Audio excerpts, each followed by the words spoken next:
Tuhan berfirman kepada Musa, "Berbicaralah kepada orang Israel, dan katakanlah kepada mereka, apabila seseorang, laki-laki atau perempuan, mengucapkan nazar khusus, yakni nazar orang nazir, untuk mengkhususkan dirinya bagi Tuhan, maka haruslah ia menjauhkan dirinya dari anggur dan minuman yang memabukkan. Jangan meminum cuka anggur atau cuka minuman yang memabukkan, dan jangan meminum sesuatu minuman yang dibuat dari buah anggur, dan jangan memakan buah anggur, baik yang segar maupun yang kering. Selama waktu kenazirannya, janganlah ia makan sesuatu apapun yang berasal dari pohon anggur, dari bijinya sampai kepada pucuk rantingnya. Selama waktu nazarnya sebagai orang nazir, janganlah pisau cukur lalu di kepalanya. Sampai genap waktunya ia mengkhususkan dirinya bagi Tuhan. Haruslah ia tetap kudus dan membiarkan rambutnya tumbuh panjang. Selama waktunya ia mengkhususkan dirinya bagi Tuhan, janganlah ia dekat kepada mayat orang.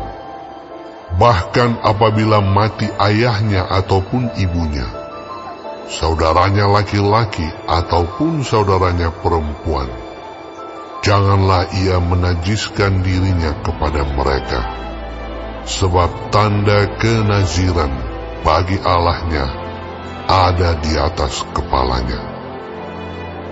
Selama waktu kenazirannya ia kudus bagi Tuhan. Tetapi apabila seseorang mati di dekatnya dengan sangat tiba-tiba, sehingga ia menajiskan rambut kenazirannya, maka haruslah ia mencukur rambutnya pada hari pentahirannya, yaitu pada hari yang ketujuh, haruslah ia mencukurnya. Pada hari yang kedelapan, haruslah ia membawa 2 ekor burung tekukur, atau 2 ekor anak burung merpati kepada imam, ke pintu kemah pertemuan. Maka haruslah imam mengolah yang seekor menjadi korban penghapus dosa, dan yang lain menjadi korban bakaran, dan mengadakan pendamaian bagi dia, oleh karena dia telah berdosa dengan berada dekat mayat. Pada hari itu juga ia harus menguduskan kepalanya dan mengkhususkan waktu kenazirannya bagi Tuhan. Ia harus membawa seekor domba jantan berumur 1 tahun menjadi korban penebus salah. Hari-hari yang sudah lewat dianggap batal karena rambut kenazirannya telah menjadi najis. Dan inilah hukum tentang seorang nazir. Apabila waktu kenazirannya genap, ia harus dibawa ke pintu kemah pertemuan, dan ia harus mempersembahkan sebagai persembahannya kepada Tuhan seekor domba jantan berumur 1 tahun yang tidak bercela untuk korban bakaran, dan seekor domba betina berumur 1 tahun yang tidak bercela untuk korban penghapus dosa, dan seekor domba jantan yang tidak bercela untuk korban keselamatan. Juga sebakul roti yang tidak beragi, yakni roti bundar dari tepung yang terbaik, yang diolah dengan minyak, dan roti tipis yang tidak beragi diolesi dengan minyak, serta dengan korban sajian dan korban-korban curahannya. Lalu haruslah imam membawa semuanya itu ke hadapan Tuhan dan mengolah korban penghapus dosa dan korban bakarannya. Domba jantan itu haruslah diolahnya sebagai korban keselamatan bagi Tuhan, beserta sebakul roti yang tidak beragi itu. Juga haruslah imam mengolah korban sajian dan korban curahannya.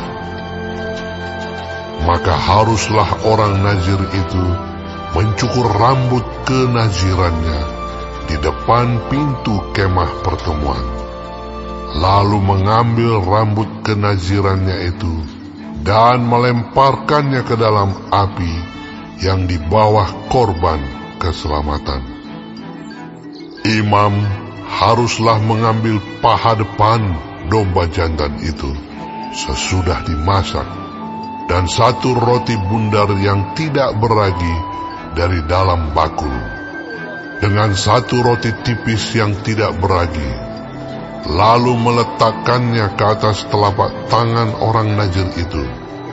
Setelah orang ini mencukur rambut kenazirannya, kemudian haruslah imam mengunjukkan semuanya itu ke hadapan Tuhan sebagai persembahan unjukan.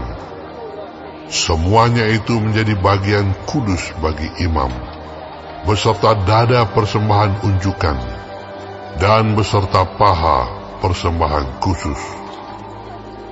Sesudah itu, barulah boleh orang nazir itu minum anggur. Itulah hukum tentang orang nazir yang menazarkan persembahannya kepada Tuhan berdasarkan kenazirannya, belum dihitung apa yang ia mampu mempersembahkan di samping itu, sesuai dengan bunyi nazar yang diikrarkannya. Demikianlah harus dilakukannya berdasarkan hukum tentang kenazirannya. Tuhan berfirman kepada Musa, "Berbicaralah kepada Harun dan anak-anaknya. Beginilah harus kamu memberkati orang Israel. Katakanlah kepada mereka, Tuhan memberkati engkau dan melindungi engkau. Tuhan menyinari engkau dengan wajah-Nya dan memberi engkau kasih karunia. Tuhan menghadapkan wajah-Nya kepadamu dan memberi engkau damai sejahtera." Demikianlah harus mereka meletakkan namaku atas orang Israel.